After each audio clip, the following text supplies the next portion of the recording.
Baik, Assalamualaikum warahmatullahi wabarakatuh. Sebelumnya, perkenalkan nama saya Surahman dengan stambuk E281200034. Nah, di sini saya akan menjelaskan tentang konsep PHPT pada tanaman tomat. Nah, tanaman tomat adalah tumbuhan dari famili Solanaceae, merupakan tanaman yang siklus hidupnya singkat. Tanaman tomat termasuk sebagai tanaman sayuran yang penting dalam pemenuhan gizi masyarakat. Tanaman tomat banyak mengandung vitamin dan mineral yang baik untuk tubuh.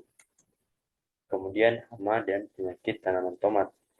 Hama dan penyakit berdampak pada rendahnya produksi yang menyebabkan pendapatan petani menjadi rendah dan pasokan tomat yang kurang. Hama dan penyakit seringkali mengakibatkan pertumbuhan tanaman terganggu, bahkan dapat menggagalkan terwujudnya produksi. Hama yang merusak tanaman bisa disebabkan oleh hewan dari kelas rendah sampai dengan hewan kelas tinggi, sedangkan penyakit tumbuhan disebabkan oleh jamur, virus, dan bakteri. Nah, adapun hama dan penyakit yang sering menyerang tanaman tomat, yang pertama itu ada ulat tanah. Nah, ulat tanah ini ditandai dengan berwarna hitam keabu-abuan dan aktif merusak tanaman pada malam hari, dan kadang-kadang bersifat sebagai kanibal. Kemudian gejala serangannya ditandai dengan adanya tanaman muda yang patah atau tangkai daun terpotong.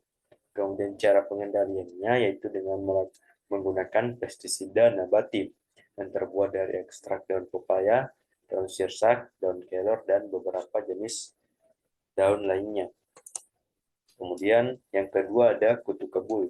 Nah, serangga dewasa kutu kebul berwarna putih dengan sayap jernih dengan ukuran berkisar antara 1 sampai 1,5 mm. Nah, kemudian contoh kutu kebul dapat dilihat di gambar di samping. Kemudian serangga dewasa biasanya berkelompok dalam jumlah banyak di bawah permukaan daun. Bila tanaman tersentuh, serangga akan berterbangan seperti kabut atau kabut putih. Nah, kutu kebul ini dia menghisap cairan daun dan ekstraksinya berupa embun madu yang menjadi media tumbuhnya penyakit embun jelaga. Kemudian cara pengendaliannya dengan cara menggunakan agensi hayati berupa predator seperti kumbang koksi.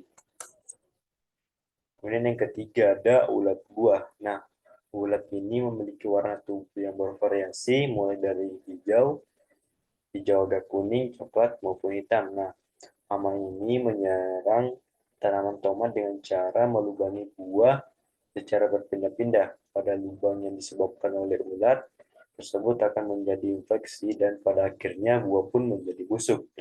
Bisa dilihat pada gambar di samping, ini contoh ulat buah yang menyerang tanaman tomat. Kemudian untuk cara pengendaliannya, yang pertama itu dengan membersihkan lingkungan dari rerumputan, yang biasanya menjadi tempat persembunyian dari ulat buah ini. Kemudian yang kedua itu dengan memetik buah yang terserang selanjutnya dimusnahkan. Kemudian yang ketiga itu melakukan pemasangan perangkat pada ngengat dengan menggunakan cahaya ultraviolet karena ngengat sangat menyukai cahaya tersebut. Dan yang ketiga, dan yang terakhir itu kumpulkan, bakar, dan bunuh telur beserta ulatnya. Selanjutnya ada penyakit. Nah, penyakit yang menyerang tanaman tomat yaitu adalah penyakit layu fusarium. Gejala penyakit layu fusarium adalah terdapat pucatnya tulang-tulang daun, terutama daun bagian atas, kemudian merunduk tangkai daun, dan akhirnya menjadi layu.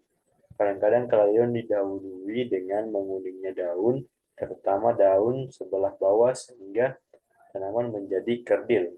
Jika tanaman yang sakit itu dipotong dekat pangkal batang, akan terlihat suatu cincin coklat pada berkas pembuluh. Nah, bisa dilihat di gambar di samping, ini contoh tanaman tomat yang terserang oleh layu fusarium. Kemudian untuk cara pengendaliannya dengan melakukan rotasi tanaman dengan tanaman yang berbeda, pemilih dengan tanaman tomat, dan menggunakan jamur trichoderma. Oke. Kemudian selanjutnya ada penyakit busuk daun pada tanaman tomat. Nah, penyakit busuk daun ini disebabkan oleh jamur Phytophthora infestan. Biasanya menyerang pada tanaman tomat di dataran tinggi. Gejala serangan pada daun terjadi bercak coklat hingga hitam. Awalnya menyerang ujung dan sisi daun, kemudian meluas ke seluruh permukaan daun, hingga ke tangkai daun. Tanaman yang terserang penyakit ini harus segera dicabut dan dibakar, jangan dikubur. Untuk cara pengendaliannya, yang pertama juga menggunakan varietas unggul dan bebas jamur, kemudian melakukan penyemprotan menggunakan fungisida. Oke, mungkin hanya itu yang dapat saya sampaikan. Lebih kurangnya mohon dimaafkan. Sekian. Assalamualaikum warahmatullahi wabarakatuh.